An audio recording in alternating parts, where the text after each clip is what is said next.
Make a long story short, I've been selling a lot of stuff so that I don't get evicted. It's almost 6 months. This is ridiculous. It's as if I don't exist anymore. They're just, ignoring me. I'm to the point now where I have to prioritize whether I'm going to feed my children or pay my bills. Yeah, Mike, so that's what we're seeing. People feel like they are being ignored. They feel like they're in a desperate situation where they can't feed their kids. So what have you noticed in dealing with these hundreds of different stories and hundreds of different people? Is there one thing in particular that is happening to people that really messes them up and gets them out of the good graces of this crazy system? Sometimes they'll put the wrong information on the forms, and those are the quick fixes. But a lot of times it's just that the system is backed up beyond belief and they have to wait 4 to 6 weeks, and then they'll write in and call in, and guess what? It's another 4 to 6 weeks. One of the mistakes they do is they don't have patience. And what happens is they'll call and then they'll apply and then they'll apply again. And all of a sudden there's 2, 3, 4 applications for the same person, and it just creates a paper jam. And the frustration is that I'm hearing from them is the DEO doesn't care. They're not listening to me. You heard the one lady say, I feel like I don't exist anymore. Well, it's funny. She called me several times. She said, well, where's my money? Right after we did the story, the next day she had all of her money.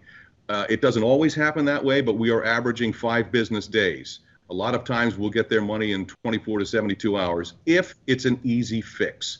So there are some complicated ones with a lot of layers, and we're always there for them. I know it's frustrating, but in the end, we've been 1,000%. Anybody that knows baseball, we're batting 1,000. We've gotten everybody their benefits. We've gotten their money. My favorite, Matt Ginger, you remember the story we had last week with the Marine.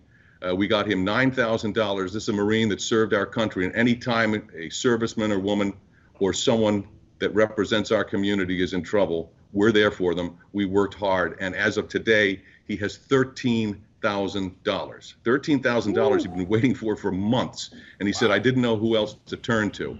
And I think we need to pause for a minute and say, how many television stations in the country would allow a reporter and a news team this platform? And the answer is none. I know of one other reporter in Washington that's doing something like this, but not at the scale we are. As we speak to you right now, we are in excess of $500,000 in benefits for people. We know those are the ones we are only aware of, so we think we're closer to $1 million.